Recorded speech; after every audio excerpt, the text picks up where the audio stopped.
lang nga mag-live, may pambanat ka na dyan, hayupa ka. Buhayin mo na yung aso nagtahol ng 1 million.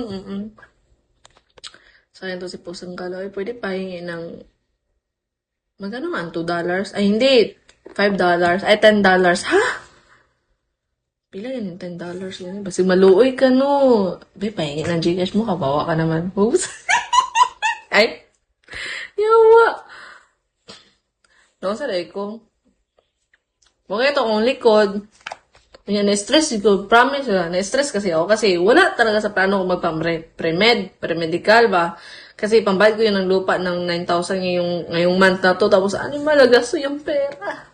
Sabi ko, magbibigo na lang ako. Magjojowa na lang siguro ako ng mga taga-US. Pang-Japan yun, kuya. Pang-Japan yun po sang galap. Graduate kasi ako ng agriculture, diba? So, ano talaga ako in dairy farming. Yes. Dairy farming. Tapos, kato.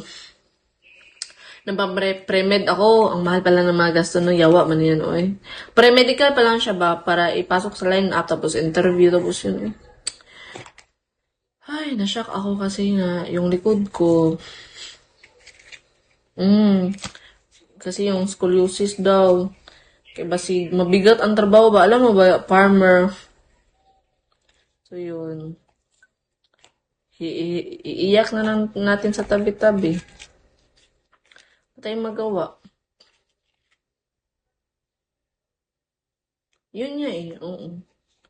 Pero, try ko pa rin kahit hindi mag-dairy farmer, ganun. Sayang yun kasi urgent hiring sila eh. Tapos ako may experience. Yun nga eh. Sana ako meron. Ang pangarap ko talaga, New Zealand kaso, ang hirap makapasok dun kapag wala kang pera. Kailangan mo talaga ng employer at saka kilala dun eh. Meron ako. Kompleto ako lahat. Bakit? Pupuntahin mo US? Pupuntahin US, gago. Single ka? Pero dito ha, until na, sumasakit talaga likod ko eh. Kailangan ko ata ng therapy siguro. Ay, pakita ko sa inyo yung likod ko. Ito. Pakita sa inyo yung likod. I mean yung x-ray. Actually, pupunta sana ako ng hospital ngayon, alas 9. So, 9:23 naman. Abala na yun eh. Nawala ng pag-asa. Sana ba yung ano ko ba? Pero legit, until na masakit likod ko. Hindi ko alam bakit. Kaya hate ko maglaba eh. Magkuso. Naglalaba ako. Kuso lang kasi eh. Wala tayong washing machine. Naan ayaw problema. Kasi naan na. Nabigay ka ng Gcash? Charis. Akala ko bibigay. Naan naman na. Di, mawala pa daw to. Sabi ng doktor, mawala pa daw to. Di pa man siya as in na ano talaga. Ayan, oh. Asan ba yan? Di ba dapat straight yan dito? Nag-curve. Curve yun siya do.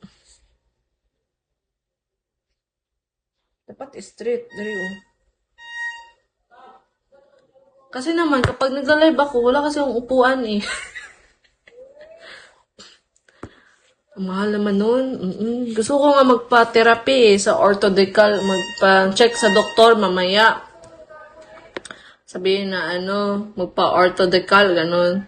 Pag magtayo ako ng butika sa bukid, tawag ba doon pharmacy? Picture ko nga, gago. Yung asa naman sa camera ko man. Oo, ganun. Ang mahal lang. Ang gasto pala mabuhay sa mundo. Ewan, Tommy Cat. Ay, ang bot. Pusang gala. Pila